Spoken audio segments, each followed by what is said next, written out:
நான் தான் முதலே சொல்றேன், குதிரை பேரம். அது அந்த ஆட்சி அமைப்பதற்கே இவ்வளவு துஷ்பிரயோகங்களை தவறான வழிகளில் செல்றாங்க. அமமுக எம்எல்ஏக்கை ஆசை காட்டி அமைச்சராக்குவேன் என்று சொன்ன அவரிடம் கையெழுத்து வாங்கி அந்த கடிதத்தை கொடுத்து விட்டு அந்த சட்டமன்ற உறுப்பினர் மாறிய பிறகு பயந்தவர்கள் தான் இவர்கள். அதான் உண்மை. அதுல அன்றைக்கு அமமுக ஒரு எம்எல்ஏ தானே ஆரம்பிச்சது தான் இன்றைக்கு தொடர்ந்து கொண்டு இருக்கிறது. அதிமுக 25 சட்டமன்ற உறுப்பினர்களை ஆதரவு பெற்றது. அன்றைக்கு அவர்கள் நடு ரோட்டில் நிறுத்திவிட்டார்னு சொன்னேன். ஏன்னா 25 பேர் நிச்சயம் அவர்களுக்கு கட்சி தாவல் தடை சட்டப்படி அவர்களுடைய பதவி போகும்.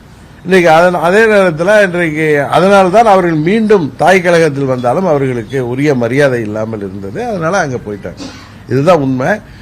இது ஒரு clear cut case of horse trading.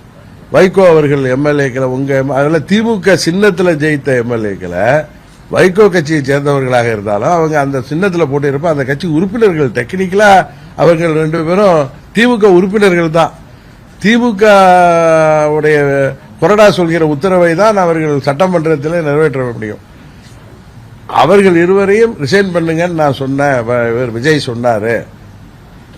அவர்களுக்கு நானே பிரச்சாரம் செய்து வெற்றி பெற செய்ய வைக்கிறேன்னு சொன்னது உறுதியாக இது குதிரை பேரம் தான். இதை யாரு மறைக்க முடியும்? வைகோ அடுத்த நாள் மாறி பேசுறார். வைகோ 93ல இருந்து ஒரு சிறந்த அரசியல்வாதியாக தேர்ந்தவர்.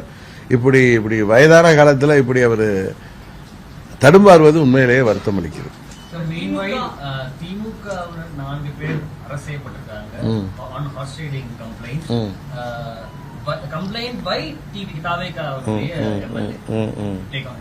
ஆமா, அது இப்பதான் யாரோ 4 பேர் அரசு செய்திருக்காங்க. தம்பி அசோக்குமார் எல்லாம் அதுல சேர்த்திருக்காங்க கேஸ்ல. அது கேஸோட இது என்னன்னு தெரியாம நம்ம அதை பத்தி பதில் சொல்ல விரும்பவில்லை, அவாய்ட் பண்ணல. ஆனா அப்படி பார்த்தா விஜய் முதல் குற்றவாளியாக சேர்த்து அம்மா மக்கள் முன்னேற்ற கழக சட்டமன்ற உறுப்பினர் எங்களுக்கு ஆதரவுன்னு சொல்லி கட்சியின் தலைமை கடிதம் பெறாமல் அந்த சட்டமன்ற உறுப்பினரிடமே திருட்டுத்தனமாக கடிதத்தை பெற்றுக்கொண்டு கவர்னர்கிட்ட கொடுத்துட்டு அந்த இது இன்னும் பெண்டிங் இருக்கு. இல்ல நான் இல்ல, அது அந்த எம்எல்ஏவே போய் அந்த கேஸ் கொடுத்தாரு. அதை அவர் விட்ரா பண்ணாலும் அதெல்லாம் இருக்கு. அதெல்லாம் உரிய நேரத்தில் அதை நாங்கள் அதை கையில் எடுப்போம்.